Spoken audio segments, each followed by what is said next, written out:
Hello crafters, I've had a few requests recently asking me how do you save cutting files that you either buy or download free from the internet, and what you do with them, how you use them once you've saved them. The first thing I would always say is if you buy or download any cutting files from the internet, always save them on your desktop, that way you know where they are. Once they're there you can then choose to put them anywhere else, but in the first instance, if you put them onto the desktop, you'll easily be able to find them. For this quick tutorial, I've created a folder called Test WPC, which I've got here on my desktop, and you should be able to see it around my cursor. And I'm going to show you a couple of ways how to save this file. The first thing to say is if you've not already got a folder on your desktop where you would want to keep this, if you right click with your mouse on a space on your desktop, and from the box that comes up scroll down to New and then find the word folder and click on it. This will automatically put you a new folder on your desktop. While the words new folder are highlighted in blue, using the keyboard you can then give that folder a name. So I'm just going to call it Pazzles, and then if you hit enter or carriage return on your keyboard, your folder will be there called Pazzles. The easiest way now is to just click on your cutting file that you've downloaded, and while holding down your left mouse, drag it and just put it into that folder, and then if you double click on the folder you'll see that the cutting file is there. For the purpose of this exercise I'm just going to drag it back out because I want to use it again. Now the other way is to save it within what's called the image gallery or the blue book within your Pazzles Inspiration software. So if you double click on your Pazzles Inspiration icon on your desktop, and this will open your software, and you can now see that you've got three options: create, open and learn. We've already got a file that we want to open, so you will obviously click on open. In the box that comes up, navigate to your desktop and you should find your cutting file. Mine's called Test WPC, so that's the one I want to open. All as I have to do then is either double click on that or click once and click open, and it will open the cutting file. I'll just close down the colour palette and I'll use this zoom to page icon so you can see. I just created the words test a little earlier and saved the file onto my desktop so that I could use it in this demonstration. Now, all that you have to do to save any cutting file within either your image gallery, or as I said earlier, it's also known as the blue book, and that's because there is a blue book up here as well. By clicking on either the blue book or image gallery you will get the same result. You choose to do it whichever way is best for you. I always use the image gallery. You must have the object selected. So by that I mean you just left click on it and you will see the 8 black boxes appear around it. Providing that is selected, anything that is selected on the page will then be saved into your image gallery. All that we need to do now is click on the word image gallery and it will open up all the folders within your image gallery.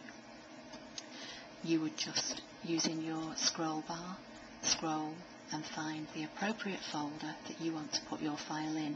Now I've not got a folder at the moment, but I've got one called Words, so what I'm going to do, I'm going to put my test cutting file in the folder called Words, and the way I would do that is left click on the folder called Words, which selects it.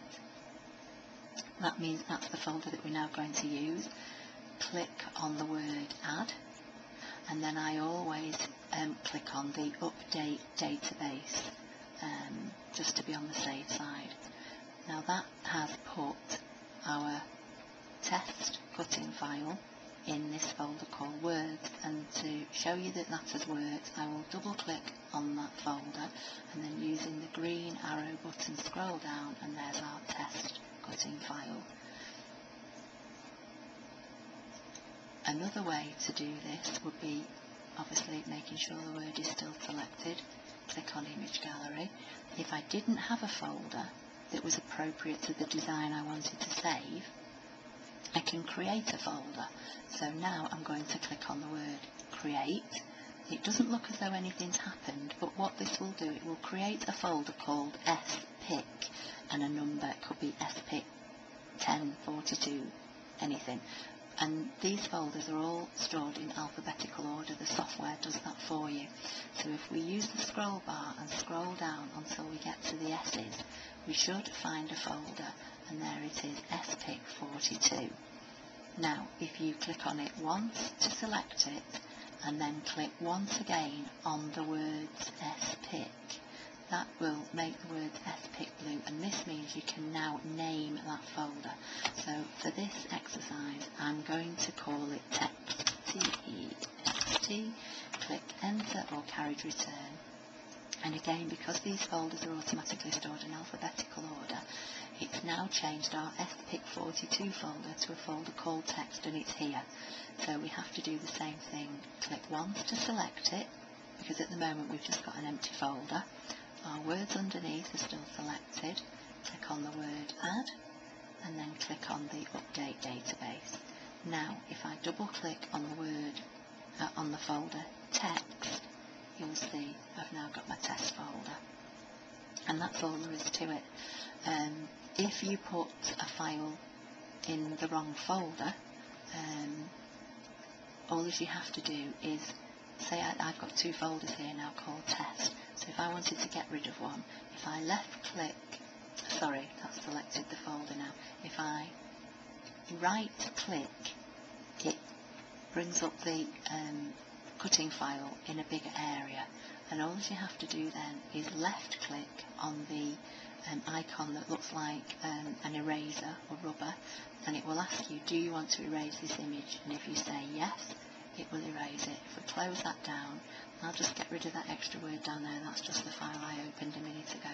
Go back to the image gallery, scroll back down, find our folder called text, double click on it, and you'll see we've only got one cutting file. So that's all there is to it really. So you can organise all your cutting files into separate folders, and if you don't have folders that are appropriate for your cutting file, you just create one, and that will be saved then within the image gallery. Doing it this way, you can save an infinite number of cutting files within your image gallery without having to have your machine connected to your computer at all. I hope you found that useful.